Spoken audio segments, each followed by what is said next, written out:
ओम नमः शिवाय। ಭಾರತ್ ಮಾತಾ ಶಿವಶಕ್ತಿ ಅವತಾರ್ ಪರಮಾತ್ಮ ವಾಣಿ ಓಂ. ಪಿತಾಶ್ರೀ ಶಿವ ತಂದೆಯ ನೆನಪಿದೆಯೇ? ಮುರಳಿಯ ದಿನಾಂಕ 19/6/2026 ಪ್ರಾತಃ ಕ್ಲಾಸ್. ಓಂ ನಮಃ ಶಿವಾಯ್.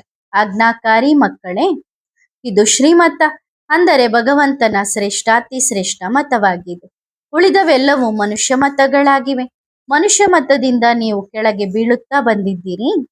ಈಗ ಶ್ರೀಮತದಿಂದ ನೀವು ಮೇಲೆ ಏರುತ್ತೀರಿ. ತಂದೆಯು ಮನುಷ್ಯನಿಂದ ದೇವತೆಯನ್ನಾಗಿ ಮಾಡುತ್ತಾರೆ. ದೈವಿ ಮತವು ಸ್ವರ್ಗವಾಸಿಗಳದ್ದಾಗಿದೆ ಮತ್ತು ಅದು ನರಕವಾಸಿಗಳ ಮನುಷ್ಯ ಮತವಾಗಿದೆ. ಇದನ್ನು ರಾವಣನ ಮತ ಎಂದು ಕರೆಯಲಾಗುತ್ತದೆ. ಓಂ ನಮಃ ಶಿವಾಯ. ಮಕ್ಕಳಿಗೆ ಮೊಟ್ಟ ಮೊದಲು ಒಂದೇ ವಿಷಯ ಅರ್ಥ ಮಾಡಿಕೊಳ್ಳಬೇಕಾಗಿದೆ. ಅದೇನೆಂದರೆ, ನಾವೆಲ್ಲರೂ ಅಣ್ಣ ತಮ್ಮಂದಿರು ಮತ್ತು ಆತನು ಎಲ್ಲರ ತಂದೆಯಾಗಿದ್ದಾನೆ. ಅವರನ್ನು ಸರ್ವಶಕ್ತಿವಂತ ಎಂದು ಕರೆಯಲಾಗುತ್ತದೆ. ನಿಮ್ಮಲ್ಲಿ ಸರ್ವಶಕ್ತಿ ಇತ್ತು. ನೀವು ವಿಶ್ವದ ಮೇಲೆ ರಾಜ್ಯ ಮಾಡುತ್ತಿದ್ದೀರಿ. ಭಾರತದಲ್ಲಿಯೇ ಈ ದೇವಿ ದೇವತೆಗಳ ರಾಜ್ಯವಿತ್ತು, ಅಂದರೆ ನಿಮ್ಮ ಮಕ್ಕಳ ರಾಜ್ಯವಾಗಿತ್ತು. ನೀವು ಪವಿತ್ರ ದೇವಿ ದೇವತೆಗಳಾಗಿದ್ದೀರಿ. ನಿಮ್ಮ ಕುಲ ಅಥವಾ ವಂಶಾವಳಿ ಏನಿದೆ ಅವರೆಲ್ಲರೂ ನಿರ್ವಿಕಾರಿಗಳಾಗಿದ್ದರು. ಯಾರು ಯಾರು ನಿರ್ವಿಕಾರಿಗಳಾಗಿದ್ದರು? ಆತ್ಮಗಳು. ಈಗ ಪುನಃ ನೀವು ನಿರ್ವಿಕಾರಿಗಳಾಗುತ್ತಿದ್ದೀರಿ. ಸರ್ವಶಕ್ತಿವಂತ ತಂದೆಯನ್ನು ನೆನಪು ಮಾಡಿ ಅವರಿಂದ ಶಕ್ತಿಯನ್ನು ತೆಗೆದುಕೊಳ್ಳುತ್ತಿದ್ದೀರಿ. ತಂದೆಯೂ ತಿಳಿಸಿದ್ದಾರೆ, ಆತ್ಮವೇ 84 ಜನ್ಮಗಳ ಪಾತ್ರವನ್ನು ಅಭಿನಯಿಸುತ್ತದೆ. ಅವುಗಳಲ್ಲಿರುವ ಸತೋಪ್ರಧಾನತೆಯ ಶಕ್ತಿಯು ದಿನದಿಂದ ದಿನಕ್ಕೆ ಕಡಿಮೆಯಾಗುತ್ತಾ ಹೋಗುತ್ತದೆ. ಸತೋಪ್ರಧಾನದಿಂದ ತಮೋಪ್ರಧಾನವಾಗಲೇಬೇಕು. ಹೇಗೆ ಬ್ಯಾಟರಿಯ ಶಕ್ತಿ ಕಡಿಮೆಯಾಗುತ್ತಾ ಹೋದಂತೆ ಮೋಟಾರ್ ನಿಂತು ಹೋಗುತ್ತದೆಯೋ, ಬ್ಯಾಟರಿ ಡಿಸ್ಚಾರ್ಜ್ ಆಗುತ್ತದೆಯೋ, ಹಾಗೆ ಆತ್ಮದ ಬ್ಯಾಟರಿ ಸಂಪೂರ್ಣವಾಗಿ ಡಿಸ್ಚಾರ್ಜ್ ಆಗುವುದಿಲ್ಲ. ಸ್ವಲ್ಪವಾದರೂ ಶಕ್ತಿ ಇರುತ್ತದೆ. ಹೇಗೆ ಯಾರಾದರೂ ಮರಣ ಹೊಂದಿದಾಗ ದೀಪವನ್ನು ಹಚ್ಚುತ್ತಾರೆ, ಅದರಲ್ಲಿ ತುಪ್ಪವನ್ನು ಹಾಕುತ್ತಲೇ ಇರುತ್ತಾರೆ. ಜ್ಯೋತಿ ಆರಿ ಹೋಗಬಾರದೆಂದು ಬ್ಯಾಟರಿಯಲ್ಲಿ ಶಕ್ತಿ ಕಡಿಮೆಯಾಗುತ್ತದೆ, ಪುನಃ ಚಾರ್ಜ್ ಮಾಡುತ್ತಾರೆ. ಈಗ ನೀವು ಮಕ್ಕಳು ಅರ್ಥ ಮಾಡಿಕೊಳ್ಳುತ್ತೀರಿ, ನಿಮ್ಮ ಆತ್ಮವು ಸರ್ವಶಕ್ತಿವಂತವಾಗಿತ್ತು. ಈಗ ಪುನಃ ನೀವು ಸರ್ವಶಕ್ತಿವಂತ ತಂದೆಯೊಂದಿಗೆ ನಿಮ್ಮ ಬುದ್ಧಿಯೋಗವನ್ನು ಜೋಡಿಸುತ್ತೀರಿ. ಇದರಿಂದ ತಂದೆಯ ಶಕ್ತಿಯು ನಮ್ಮೊಳಗೆ ಬರಲಿ ಎಂದು. ಏಕೆಂದರೆ ಶಕ್ತಿ ಕಡಿಮೆಯಾಗಿದೆ, ಸ್ವಲ್ಪ ಅವಶ್ಯವಾಗಿ ಇರುತ್ತದೆ. ಸಂಪೂರ್ಣವಾಗಿ ಮುಗಿದು ಹೋದರೆ ಶರೀರವಿರುವುದಿಲ್ಲ. ಆತ್ಮವು ತಂದೆಯನ್ನು ನೆನಪು ಮಾಡುತ್ತಾ ಮಾಡುತ್ತಾ ಸಂಪೂರ್ಣವಾಗಿ ಪವಿತ್ರವಾಗುತ್ತದೆ. ಸತ್ಯಯುಗದಲ್ಲಿ ನಿಮ್ಮ ಬ್ಯಾಟರಿ ಫುಲ್ ಚಾರ್ಜ್ ಆಗಿರುತ್ತದೆ, ನಂತರ ಸ್ವಲ್ಪ ಕಡಿಮೆಯಾಗುತ್ತಾ ಹೋಗುತ್ತದೆ. ತ್ರೇತಾಯುಗದವರೆಗೆ 2 ಲೀಟರ್ ಅಥವಾ ಮೀಟರ್ ಎಂದು ತಿಳಿಯಿರಿ, ಕಡಿಮೆಯಾಗುತ್ತದೆ. ಇದನ್ನು ಕಲೆ ಎಂದು ಕರೆಯಲಾಗುತ್ತದೆ, ಅಂದ್ರೆ ಕಲೆಗಳು ಕಡಿಮೆಯಾಗುತ್ತದೆ. ನಂತರ ಹೇಳಲಾಗುತ್ತದೆ, ಸತೋಪ್ರಧಾನವಾಗಿದ್ದ ಆತ್ಮವು ಸತೋ ಆಯಿತು ಎಂದು. ಶಕ್ತಿ ಕಡಿಮೆಯಾಗುತ್ತಾ ಹೋಗುತ್ತದೆ. ನಾವು ಸತ್ಯಯುಗದಲ್ಲಿ ಮನುಷ್ಯನಿಂದ ದೇವತೆಯಾಗುತ್ತೇವೆ ಎಂದು ನೀವು ಅರ್ಥ ಮಾಡಿಕೊಳ್ಳುತ್ತೀರಿ. ಈಗ ತಂದೆ ಹೇಳುತ್ತಾರೆ, ನನ್ನನ್ನು ನೆನಪು ಮಾಡಿರಿ, ಆಗ ನೀವು ತಮೋಪ್ರಧಾನರಿಂದ ಸತೋಪ್ರಧಾನರಾಗುತ್ತೀರಿ. ಈಗ ನೀವು ತಮೋಪ್ರಧಾನರಾಗಿದ್ದೀರಿ, ಆದ್ದರಿಂದ ಶಕ್ತಿಯು ದಿವಾಳಿ ಎದ್ದಿದೆ. ನಂತರ ತಂದೆಯನ್ನು ನೆನಪು ಮಾಡುವುದರಿಂದ ಅದು ಪೂರ್ಣವಾಗುತ್ತಾ ಹೋಗುತ್ತದೆ. ಏಕೆಂದರೆ ದೇಹ ಸಹಿತ ದೇಹದ ಎಲ್ಲಾ ಸಂಬಂಧಗಳು ಸಮಾಪ್ತಿಯಾಗಲಿವೆ ಎಂದು ನೀವು ತಿಳಿದುಕೊಂಡಿದ್ದೀರಿ. ನಂತರ ನಿಮಗೆ ಬೇಹದ್ದಿನ ರಾಜ್ಯ ಸಿಗುತ್ತದೆ. ತಂದೆಯು ಬೇಹದ್ದಿನವರಾಗಿದ್ದಾರೆ, ಆದ್ದರಿಂದ ಆಸ್ತಿಯನ್ನು ಬೇಹದ್ದಿನದ್ದೇ ನೀಡುತ್ತಾರೆ. ಈಗ ನೀವು ಪತಿತರಾಗಿದ್ದೀರಿ. ನಿಮ್ಮ ಆತ್ಮದ ಶಕ್ತಿಯು ಸಂಪೂರ್ಣವಾಗಿ ಕಡಿಮೆಯಾಗಿದೆ. ಹೇ ಮಕ್ಕಳೇ, ಈಗ ನೀವು ನನ್ನನ್ನು ನೆನಪು ಮಾಡಿ, ನಾನು ಸರ್ವಶಕ್ತಿವಂತ ಆಗಿದ್ದೇನೆ. ನನ್ನ ಮೂಲಕ ನಿಮಗೆ ಸರ್ವಶಕ್ತಿವಂತನ ಆಲ್ಮೈಟಿ ರಾಜ್ಯ ಸಿಗುತ್ತದೆ. ಸತ್ಯಯುಗದಲ್ಲಿ ದೇವಿ ದೇವತೆಗಳು ಇಡೀ ವಿಶ್ವದ ಮಾಲೀಕರಾಗಿದ್ದರು, ಪವಿತ್ರರಾಗಿದ್ದರು, ದೈವಿ ಗುಣವಂತರಾಗಿದ್ದರು. ಈಗ ಆ ದೈವಿ ಗುಣಗಳಿಲ್ಲ. ಎಲ್ಲರ ಬ್ಯಾಟರಿಯು ಸಂಪೂರ್ಣವಾಗಿ ಡಿಸ್ಚಾರ್ಜ್ ಆಗತೊಡಗಿದೆ. ನಂತರ ಈಗ ಬ್ಯಾಟರಿಯನ್ನು ತುಂಬಿಸಿಕೊಳ್ಳಬೇಕು. ಅದು ಪರಮಪಿತ ಪರಮಾತ್ಮನೊಂದಿಗೆ ಯೋಗವನ್ನು ಜೋಡಿಸದೆ ಬ್ಯಾಟರಿ ಚಾರ್ಜ್ ಆಗಲು ಸಾಧ್ಯವಿಲ್ಲ. ಆ ತಂದೆಯೊಬ್ಬರೇ ಎವರ್ ಪ್ಯೂರ್ ಆಗಿದ್ದಾರೆ. ಇಲ್ಲಿ ಎಲ್ಲರೂ ಅಪವಿತ್ರ ಇಂಪ್ಯೂರ್ ಆಗಿದ್ದಾರೆ. ಯಾವಾಗ ಪವಿತ್ರರಾಗಿರುತ್ತಾರೋ ಆಗ ಬ್ಯಾಟರಿ ಚಾರ್ಜ್ ಆಗಿರುತ್ತದೆ. ಆದ್ದರಿಂದ ಈಗ ತಂದೆ ತಿಳಿಸುತ್ತಾರೆ, ಒಬ್ಬರನ್ನೇ ನೆನಪು ಮಾಡಬೇಕು. ಭಗವಂತನು ಶ್ರೇಷ್ಠಾತಿ ಶ್ರೇಷ್ಠ ಆಗಿದ್ದಾರೆ. ಉಳಿದವರೆಲ್ಲರೂ ರಚನೆಯಾಗಿದ್ದಾರೆ.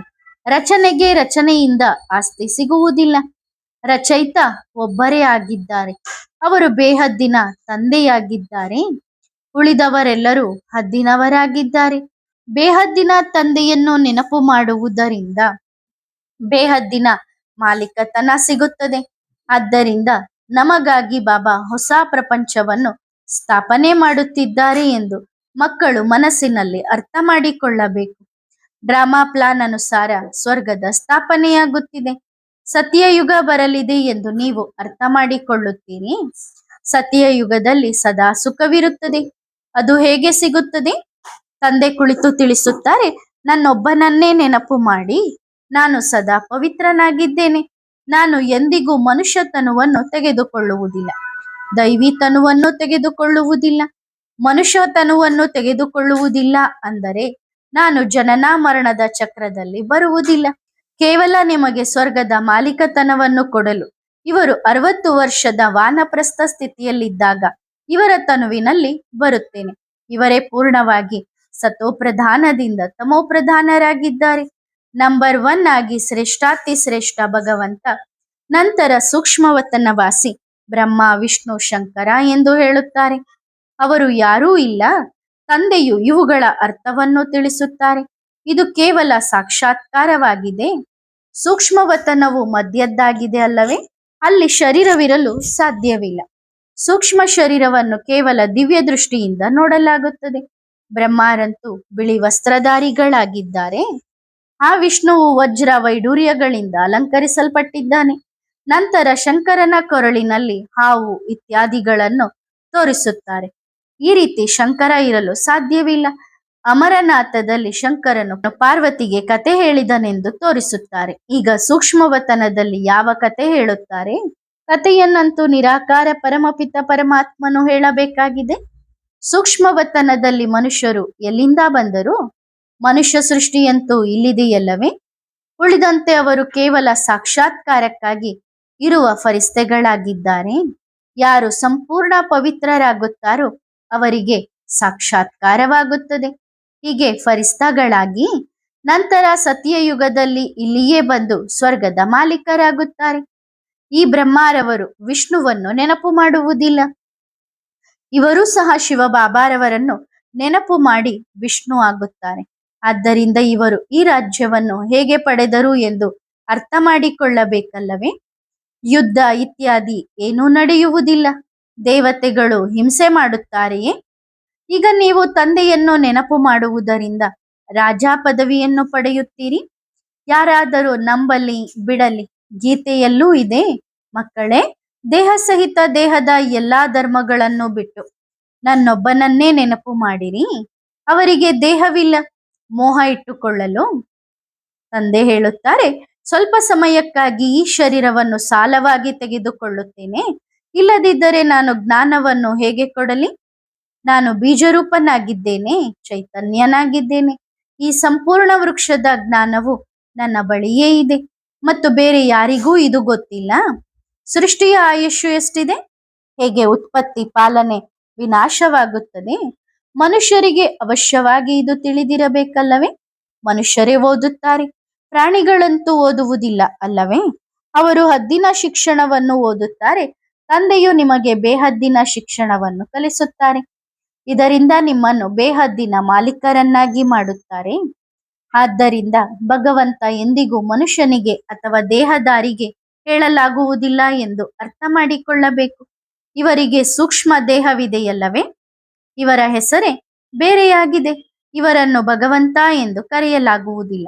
ಈ ಶರೀರವು ಈ ದಾದಾ ಆತ್ಮನ ಸಿಂಹಾಸನವಾಗಿತ್ತು. ಅಕಾಲ ಸಿಂಹಾಸನ ಇದೆಯಲ್ಲವೇ? ಈಗ ಇದು ಅಕಾಲ ಮೂರ್ತಿ ತಂದೆಯ ಸಿಂಹಾಸನವಾಗಿದೆ. ಅಮೃತ್ಸರದಲ್ಲೂ ಒಂದು ಅಕಾಲ ಸಿಂಹಾಸನ ಇದೆ.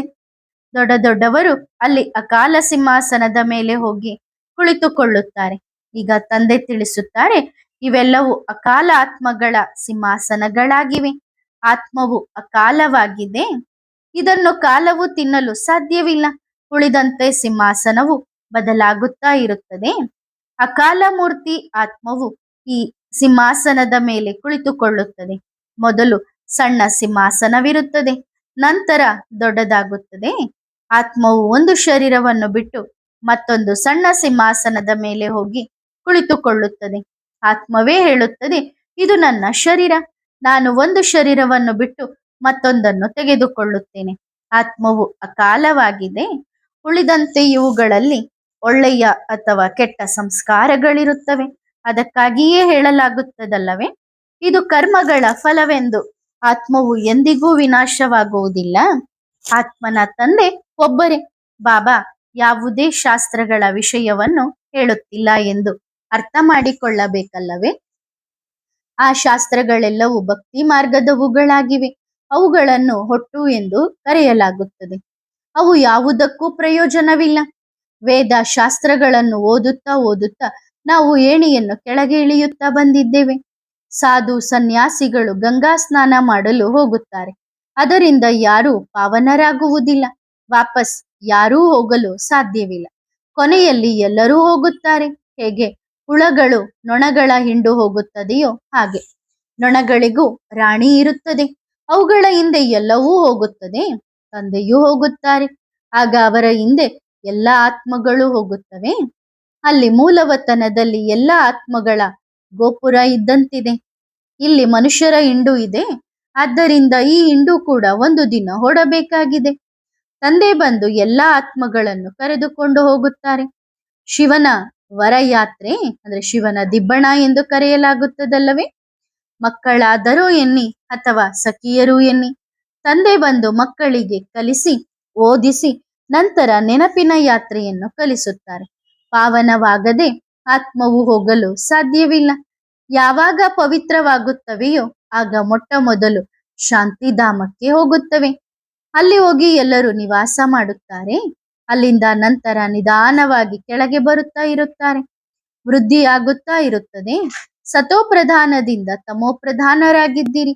ನಂತರ ನೀವೇ ಮೊಟ್ಟ ಮೊದಲು ತಂದೆಯ ಹಿಂದೆ ಕೊಡುತ್ತೀರಿ. ನಿಮ್ಮ ಯೋಗವು ತಂದೆಯೊಂದಿಗೆ ಅಥವಾ ಪ್ರಿಯತಮನೊಂದಿಗೆ ಇದೆ. ರಾಜಧಾನಿ ಸ್ಥಾಪನೆಯಾಗಬೇಕಲ್ಲವೇ. ಎಲ್ಲರೂ ಒಟ್ಟಿಗೆ ಬರುವುದಿಲ್ಲ. ವೃಕ್ಷವು ನಿಧಾನವಾಗಿ ವೃದ್ಧಿಯಾಗುತ್ತದೆ ಅಲ್ಲವೇ. ಮೊಟ್ಟ ಮೊದಲು ಆದಿ ಸನಾತನ ದೇವಿ ದೇವತಾ ಧರ್ಮವಿದೆ. ಅದನ್ನು ತಂದೆ ಸ್ಥಾಪನೆ ಮಾಡುತ್ತಾರೆ. ಮೊಟ್ಟ ಮೊದಲು ನಮ್ಮನ್ನು ಬ್ರಾಹ್ಮಣರನ್ನಾಗಿ ಮಾಡುತ್ತಾರೆ.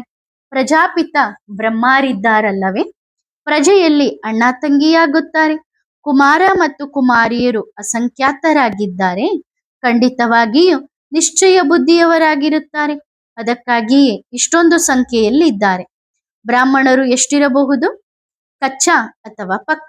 ಕೆಲವರು 99 ಅಂಕಗಳನ್ನು ಪಡೆಯುತ್ತಾರೆ, ಕೆಲವರು 10 ಅಂಕಗಳನ್ನು ಪಡೆಯುತ್ತಾರೆ. ಅಂದರೆ ಕಚ್ಚಾ ಎಂದೇ ಆಯಿತಲ್ಲವೇ. ನಿಮ್ಮಲ್ಲೂ ಯಾರು ಪಕ್ಕಾ ಇದ್ದಾರೋ ಅವರು ಅವಶ್ಯವಾಗಿ ಮೊದಲು ಬರುತ್ತಾರೆ. ಕಚ್ಚಾ ಇರುವವರು ಕೊನೆಯಲ್ಲಿ ಬರುತ್ತಾರೆ. ಮೂಲವತನದಲ್ಲಿ ಎಲ್ಲ ಆತ್ಮಗಳು ಇರುತ್ತವೆ. ನಂತರ ವೃದ್ಧಿಯಾಗುತ್ತಾ ಹೋಗುತ್ತದೆ. ಶರೀರವಿಲ್ಲದೆ ಆತ್ಮವು ಪಾತ್ರವನ್ನು ಹೇಗೆ ಅಭಿನಯಿಸುತ್ತದೆ? ಇದು ಪಾತ್ರಧಾರಿಗಳ ಪ್ರಪಂಚವಾಗಿದೆ. ಇಲ್ಲಿ ಕೆಳಗೆ ಬೀಳುತ್ತಾ ಇರುತ್ತಾರೆ. ಸತ್ಯಯುಗದಲ್ಲಿ ನಾವು ದೇವತೆಗಳಾಗಿದ್ದೆವು. ನಂತರ ನಾವು ಕ್ಷತ್ರಿಯರಾದೆವು. ನಂತರ ನಾವು ವೈಶ್ಯ ಶೂದ್ರರಾದೆವು. ಈಗ ಇದನ್ನು ಸಂಗಮ ಯುಗ ಎಂದು ಕರೆಯಲಾಗುತ್ತದೆ. ಇದು ಪುರುಷೋತ್ತಮ ಸಂಗಮ ಯುಗವಾಗಿದೆ ಎಂದು ತಿಳಿದುಕೊಳ್ಳಬೇಕು. ಇದನ್ನೂ ಕೂಡ ಈಗ ತಂದೆ ತಿಳಿಸಿದ್ದಾರೆ. ಮೊದಲು ನಾವು ಕಲ್ಪದ ಆಯುಷು ಲಕ್ಷಾಂತರ ವರ್ಷಗಳೆಂದು ಉಲ್ಟಾ ತಿಳಿದುಕೊಂಡಿದ್ದೆವು. ಈಗ ಬಾಬಾ ತಿಳಿಸಿದ್ದಾರೆ, ಕಲ್ಪವು ಲಕ್ಷಾಂತರ ವರ್ಷಗಳದ್ದಲ್ಲ, ಇದು ಸಂಪೂರ್ಣ 5000 ವರ್ಷಗಳದ್ದಾಗಿದೆ. ಅರ್ಧ ಕಲ್ಪ ರಾಮ ರಾಜ್ಯ, ಅರ್ಧ ಕಲ್ಪ ರಾವಣನ ರಾಜ್ಯ. ಲಕ್ಷಾಂತರ ವರ್ಷಗಳ ಕಲ್ಪವಾಗಿದ್ದರೆ ಅರ್ಧ ಅರ್ಧವಾಗಲು ಸಾಧ್ಯವಿರಲಿಲ್ಲ. ಇಲ್ಲಿ ಸಂಪೂರ್ಣ ಅರ್ಧ ಕಲ್ಪ ರಾಮರಾಜ್ಯ, ಅರ್ಧ ಕಲ್ಪ ರಾವಣನ ರಾಜ್ಯವಾಗಿದೆ. ಸುಖ ಮತ್ತು ದುಃಖದ ಈ ಪ್ರಪಂಚವು ನಿರ್ಮಾಣವಾಗಿದೆ. ಈ ಬೇಹದ್ದಿನ ಜ್ಞಾನವನ್ನು ಈಗ ಬೇಹದ್ದಿನ ತಂದೆಯೇ ಕೊಡುತ್ತಿದ್ದಾರೆ. ಶಿವಬಾಬಾರವರ ಶರೀರಕ್ಕೆ ಯಾವುದೇ ಹೆಸರಿಲ್ಲ. ಈ ಶರೀರವು ಈ ದಾದಾರವರದ್ದಾಗಿದೆ. ಬಾಬಾ ಎಲ್ಲಿದ್ದಾರೆ? ಬಾಬಾ ಸ್ವಲ್ಪ ಸಮಯಕ್ಕಾಗಿ ಇದನ್ನು ಸಾಲವಾಗಿ ಪಡೆದಿದ್ದಾರೆ. ತಂದೆ ಹೇಳುತ್ತಾರೆ, ನಮಗೆ ಮುಖ ಬೇಕಲ್ಲವೇ. ಇಲ್ಲಿಯೂ ಗೋಮುಖವನ್ನು ತಯಾರಿಸಿದ್ದಾರೆ. ಬೆಟ್ಟಗಳಿಂದ ನೀರು ಎಲ್ಲೆಂದರಲ್ಲಿ ಬರುತ್ತದಲ್ಲವೇ.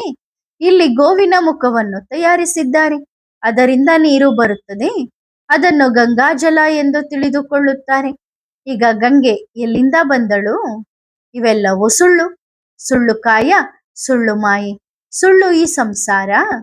ಎಲ್ಲವೂ ಸುಳ್ಳೇ ಸುಳ್ಳಾಗಿದೆ. ಭಾರತವು ಸ್ವರ್ಗವಾಗಿದ್ದಾಗ ಸತ್ಯಖಂಡ ಎಂದು ಕರೆಯಲಾಗುತ್ತಿತ್ತು. ನಂತರ ಭಾರತವೇ ಹಳೆಯದಾದಾಗ ಅದನ್ನು ಸುಳ್ಳು ಖಂಡ ಎಂದು ಕರೆಯಲಾಗುತ್ತದೆ. ತಂದೆ ಹೇಳುತ್ತಾರೆ, ನೀವು ನನ್ನನ್ನು ಎಷ್ಟು ನಿಂದಿಸುತ್ತೀರಿ, ಸರ್ವವ್ಯಾಪಿ ಎಂದು ಹೇಳಿ ತಂದೆಗೆ ಎಷ್ಟು ಅವಮಾನ ಮಾಡುತ್ತೀರಿ, ಅಪಕೀರ್ತಿ ಮಾಡುತ್ತೀರಿ. ಈಗ ಯಾರ ಮೇಲೆ ಕೇಸ್ ಹಾಕಬೇಕು? ಯಾರು ಹಾಕಬೇಕು? ತಂದೆ ಬಂದು ಕೇಸ್ ನಡೆಸುತ್ತಾರೆ. ನೀವೇ ಹೇಳುತ್ತೀರಿ, ಬಾಬಾ ನಮ್ಮನ್ನು ಪಾವನರನ್ನಾಗಿ ಮಾಡಿರಿ, ಈ ಹಳೆಯ ಪ್ರಪಂಚದಿಂದ ಕರೆದುಕೊಂಡು ಹೋಗಿರಿ. ತಂದೆ ಹೇಳುತ್ತಾರೆ, ನನ್ನ ಎಲ್ಲಾ ಮಕ್ಕಳು ಕಾಮಚಿತೆಯ ಮೇಲೆ ಕುಳಿತು ಕಪ್ಪಾಗಿ ಕಂಗಾಲಾಗಿದ್ದಾರೆ. ತಂದೆ ಮಕ್ಕಳಿಗೆ ಹೇಳುತ್ತಾರೆ, ನೀವು ಸ್ವರ್ಗದ ಮಾಲೀಕರಾಗಿದ್ದೀರಿ ಅಲ್ಲವೇ? ಸ್ಮೃತಿ ಬರುತ್ತದೆಯೇ? ಮಕ್ಕಳಿಗೆ ಮಾತ್ರ ತಿಳಿಸುತ್ತಾರೆ, ಇಡೀ ಪ್ರಪಂಚಕ್ಕೆ ತಿಳಿಸುವುದಿಲ್ಲ, ನಿಮಗೆ ಮಾತ್ರ ತಿಳಿಸುತ್ತಾರೆ. ಆಗ ನಮ್ಮ ತಂದೆ ಯಾರು ಎಂದು ತಿಳಿಯುತ್ತದೆ. ತಂದೆಯು ನಾಯಿ ಬೆಕ್ಕುಗಳಲ್ಲಿದ್ದಾರೆ ಎಂದು ಹೇಳುತ್ತಾರೆ, ಕಲ್ಲು ಮಣ್ಣಿನಲ್ಲಿದ್ದಾರೆ ಎನ್ನುತ್ತಾರೆ, ಕಾಡು ಪ್ರಾಣಿಗಳಂತಾಗಿದ್ದಾರೆ. ಇದನ್ನು ಫಾರೆಸ್ಟ್ ಆಫ್ ಥಾಮ್ಸ್, ಮುಳ್ಳಿನ ಕಾಡು ಎಂದು ಕರೆಯಲಾಗುತ್ತದೆ. ಎಲ್ಲಕ್ಕಿಂತ ದೊಡ್ಡ ಕಾಮವಿಕಾರದ ಮುಳ್ಳನ್ನು ಚುಚ್ಚಿಸಿಕೊಳ್ಳುತ್ತಾರೆ. ಕಲಿಯುಗವು ಅಪವಿತ್ರ ಪ್ರಪಂಚವಾಗಿದೆ, ಸತ್ಯಯುಗವು ಪವಿತ್ರ ಪ್ರಪಂಚವಾಗಿದೆ. ಪವಿತ್ರ ದೇವತೆಗಳ ಮುಂದೆ ಹೋಗಿ ಮನುಷ್ಯರು ನಮಸ್ಕರಿಸುತ್ತಾರೆ. ಅನೇಕ ಭಕ್ತರಿದ್ದಾರೆ, ಸಸ್ಯಾಹಾರಿಗಳಿದ್ದಾರೆ, ಆದರೆ ಅವರು ವಿಕಾರಗಳಿಗೆ ಹೋಗುವುದಿಲ್ಲ ಎಂದಲ್ಲ. ಹೀಗೆ ಅನೇಕ ಬಾಲಬ್ರಹ್ಮಚಾರಿಗಳು ಇರುತ್ತಾರೆ. ಬಾಲ್ಯದಿಂದಲೇ ಎಂದಿಗೂ ಗಲೀಜು ಆಹಾರ ಇತ್ಯಾದಿಗಳನ್ನು ತಿನ್ನುವುದಿಲ್ಲ. ಸನ್ಯಾಸಿಗಳು ಹೇಳುತ್ತಾರೆ, ನಿರ್ವಿಕಾರಿಗಳಾಗಿ ಎಂದು. ಮನೆ ಮಠಗಳಿಂದ ಸನ್ಯಾಸ ಮಾಡಿಸುತ್ತಾರೆ.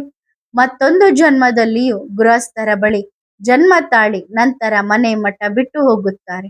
ಸತ್ಯಯುಗದಲ್ಲಿ ಈ ಕೃಷ್ಣ ಇತ್ಯಾದಿ ದೇವತೆಗಳು ಎಂದಾದರೂ ಮನೆ ಮಠ ಬಿಡುತ್ತಾರೆಯೇ? ಇಲ್ಲ. ಆದ್ದರಿಂದ ಇವರದ್ದು ಹದ್ದಿನ ಸನ್ಯಾಸವಾಗಿದೆ. ಈಗ ನಿಮ್ಮದು ಬೇಹದ್ದಿನ ಸನ್ಯಾಸವಾಗಿದೆ. ಇಡೀ ಪ್ರಪಂಚದ ಸಂಬಂಧಿಕರ ಇತ್ಯಾದಿಗಳ ಸನ್ಯಾಸ ಮಾಡುತ್ತೀರಿ. ನಿಮಗಾಗಿ ಈಗ ಸ್ವರ್ಗದ ಸ್ಥಾಪನೆಯಾಗುತ್ತಿದೆ. ನಿಮ್ಮ ಬುದ್ಧಿಯು ಸ್ವರ್ಗದ ಕಡೆಗೆ ಹೋಗುತ್ತದೆ. ಆದ್ದರಿಂದ ಶಿವಬಾಬಾರವರನ್ನೇ ನೆನಪು ಮಾಡಬೇಕು. ಬೇಹದ್ದಿನ ತಂದೆ ಹೇಳುತ್ತಾರೆ, ನನ್ನನ್ನು ನೆನಪು ಮಾಡಿ. ಮನ್ಮನಾಭವ, ಮಧ್ಯಾಜೀಭವ, ಆಗ ನೀವು ದೇವತೆಯಾಗುತ್ತೀರಿ. ಅದೇ ಗೀತೆಯ ಅಧ್ಯಾಯ ಆಗಿದೆ. ಸಂಗಮ ಯುಗವೂ ಆಗಿದೆ. ನಾನು ಸಂಗಮ ಯುಗದಲ್ಲಿಯೇ ಇದನ್ನು ಹೇಳುತ್ತೇನೆ. ರಾಜಯೋಗವನ್ನು ಅವಶ್ಯವಾಗಿ ಇಂದಿನ ಜನ್ಮದಲ್ಲಿ ಸಂಗಮ ಯುಗದಲ್ಲಿಯೇ ಕಲಿತಿದ್ದೀರಿ. ಈ ಸೃಷ್ಟಿ ಬದಲಾಗುತ್ತದೆ ಅಲ್ಲವೇ? ನೀವು ಪತಿತರಿಂದ ಪಾವನರಾಗುತ್ತೀರಿ. ಈಗ ಇದು ಪುರುಷೋತ್ತಮ ಸಂಗಮ ಯುಗವಾಗಿದೆ. ಯಾವಾಗ ನಾವು ಇಂತಹ ತಮೋಪ್ರಧಾನರಿಂದ ಸತೋಪ್ರಧಾನರಾಗುತ್ತೇವೆಯೋ, ಪ್ರತಿಯೊಂದು ವಿಷಯವನ್ನು ಚೆನ್ನಾಗಿ ಅರ್ಥ ಮಾಡಿಕೊಂಡು ನಿಶ್ಚಯ ಮಾಡಿಕೊಳ್ಳಬೇಕು. ಇದನ್ನು ಯಾವುದೇ ಮನುಷ್ಯ ಹೇಳುತ್ತಿಲ್ಲ. ಇದು ಶ್ರೀಮತ, ಅಂದರೆ ಭಗವಂತನ ಶ್ರೇಷ್ಠಾತಿ ಶ್ರೇಷ್ಠ ಮತವಾಗಿದೆ. ಉಳಿದವೆಲ್ಲವೂ ಮನುಷ್ಯ ಮತಗಳಾಗಿವೆ. ಮನುಷ್ಯ ಮತದಿಂದ ನೀವು ಕೆಳಗೆ ಬೀಳುತ್ತಾ ಬಂದಿದ್ದೀರಿ. ಈಗ ಶ್ರೀಮತದಿಂದ ನೀವು ಮೇಲೆ ಏರುತ್ತೀರಿ. ತಂದೆಯು ಮನುಷ್ಯನಿಂದ ದೇವತೆಯನ್ನಾಗಿ ಮಾಡುತ್ತಾರೆ. ದೈವಿ ಮತವು ಸ್ವರ್ಗವಾಸಿಗಳದ್ದಾಗಿದೆ ಮತ್ತು ಅದು ನರಕವಾಸಿಗಳ ಮನುಷ್ಯ ಮತವಾಗಿದೆ. ಇದನ್ನು ರಾವಣನ ಮತ ಎಂದು ಕರೆಯಲಾಗುತ್ತದೆ. ರಾವಣನ ರಾಜ್ಯವೇನು ಕಡಿಮೆ ಇಲ್ಲ. ಇಡೀ ಪ್ರಪಂಚದ ಮೇಲೆ ರಾಜ್ಯವಿದೆ. ಇದು ಬೇಹದ್ದಿನ ಲಂಕೆಯಾಗಿದೆ. ಇದರ ಮೇಲೆ ರಾವಣನ ರಾಜ್ಯವಿದೆ. ನಂತರ ಹೊಸ ಪ್ರಪಂಚದಲ್ಲಿ ಕೇವಲ ದೇವಿ ದೇವತೆಗಳ ರಾಜ್ಯವಿರುತ್ತದೆ. ಅಲ್ಲಿ ಬಹಳ ಸುಖವಿರುತ್ತದೆ. ಸ್ವರ್ಗದ ಮಹಿಮೆ ಎಷ್ಟಿದೆ? ಸ್ವರ್ಗಸ್ಥರಾದರು ಎಂದು ಹೇಳುತ್ತಾರೆ. ಅಂದರೆ ಅವಶ್ಯವಾಗಿ ನರಕದಲ್ಲಿದ್ದಾರಲ್ಲವೇ? ನರಕದಿಂದ ಹೋದರೆ ಅವಶ್ಯವಾಗಿ ಪುನಃ ನರಕಕ್ಕೆ ಬರುತ್ತಾರಲ್ಲವೇ? ಸ್ವರ್ಗ ಈಗ ಎಲ್ಲಿದೆ? ಈ ವಿಷಯಗಳು ಯಾವುದೇ ಶಾಸ್ತ್ರಗಳಲ್ಲಿಲ್ಲ. ತಂದೆ ಹೇಳುತ್ತಾರೆ, ಈ ವೇದ ಶಾಸ್ತ್ರಗಳೆಲ್ಲವೂ ಭಕ್ತಿ ಮಾರ್ಗದವುಗಳಾಗಿವೆ. ಭಕ್ತಿ ಮಾರ್ಗವು ಇಳಿಯುವ ಮಾರ್ಗವಾಗಿದೆ. ಇದು ಏರುವ ಮಾರ್ಗವಾಗಿದೆ. ಇದಕ್ಕಾಗಿ ತಂದೆ ಕುಳಿತು ಜ್ಞಾನವನ್ನು ಕೊಡುತ್ತಾರೆ. ಬ್ಯಾಟರಿಯನ್ನು ತುಂಬಿಸುತ್ತಾರೆ. ಮಾಯೆಯು ಪುನಃ ಸಂಪರ್ಕವನ್ನು ಕಡಿದು ಹಾಕುತ್ತದೆ. ಬಾಬಾ ಮಾಯೆಯನ್ನು ತಡೆಯಿರಿ ಎಂದು ಹೇಳುತ್ತಾರೆ. ಮಾಯೆಯನ್ನು ಬರಲು ಬಿಡಬೇಡಿ. ನಾವು ಬರೆಯುತ್ತೇವೆ, ಮಾಯೆಗೆ ನಾವು ಹೇಳುತ್ತೇವೆ, ಚೆನ್ನಾಗಿ ಜೋರಾಗಿ ಗುದ್ದು ಶಕ್ತಿಯನ್ನು ನೋಡು, ಅವರ ಶಕ್ತಿಯನ್ನು ನೋಡು, ಅಲುಗಾಡುತ್ತಾರೋ ಇಲ್ಲವೋ ಎಂದು. ಉಳಿದಂತೆ ಹನುಮಂತ ಇತ್ಯಾದಿಗಳ ವಿಷಯವಲ್ಲ. ಇವೆಲ್ಲವೂ ದಂತಕಥೆಗಳಾಗಿವೆ. ಸುಳ್ಳು ವಿಷಯಗಳನ್ನು ಕೇಳುತ್ತಾ ಕೇಳುತ್ತಾ ಸುಳ್ಳೇ ಆಗುತ್ತಾರೆ. ಒಳ್ಳೆಯದು. ಆತ್ಮಿಕ ಮಕ್ಕಳಿಗೆ ಆತ್ಮಿಕ ಬಾಪ್ ದಾದಾರವರ ನೆನಪು, ಪ್ರೀತಿ, ಗುಡ್ ಮಾರ್ನಿಂಗ್ ಮತ್ತು ನಮಸ್ತೆ. ಆತ್ಮಿಕ ಮಕ್ಕಳು ಆತ್ಮಿಕ ತಂದೆಗೆ ಮಾಡುವ ನೆನಪು, ಪ್ರೀತಿ ಮತ್ತು ನಮಸ್ತೆ ನಮಸ್ತೆ ನಮಸ್ತೆ. ಧನ್ಯವಾದ ಬಾಬಾ. ಶುಕ್ರಿಯ. ವರದಾನ. ಅಚಲ ಭವ. ಈಗಂತೂ ಏನೂ ಇಲ್ಲ. ಅಂತಿಮ ಸಮಯದಲ್ಲಿ ಯಾವುದೇ ರೀತಿಯ ಸಾಧನಗಳು ಸಿಗುವುದಿಲ್ಲ. ಈಗಂತೂ ಬಹಳಷ್ಟು ಸಾಧನಗಳಿವೆ. ವಾತಾವರಣದಲ್ಲಿ ಹಲ್ಚಲ್ ಇದ್ದರೂ ಸಹ ಸ್ಮೃತಿ ಮತ್ತು ವೃತ್ತಿ ಅಚಲವಾಗಿರಲಿ ಎಂಬ ಅಭ್ಯಾಸವನ್ನು ಮಾಡಿ. ಸ್ವಲ್ಪವೂ ಅಲುಗಾಡಬಾರದು. ಏನೆಂದರೆ ಇದು ಏನಾಯಿತು ಎಂದು ಈ ಅಭ್ಯಾಸ ನಡೆಯುತ್ತಿದೆಯೇ? ಒಳ್ಳೆಯದು. ಓಂ ನಮಃ ಶಿವಾಯ.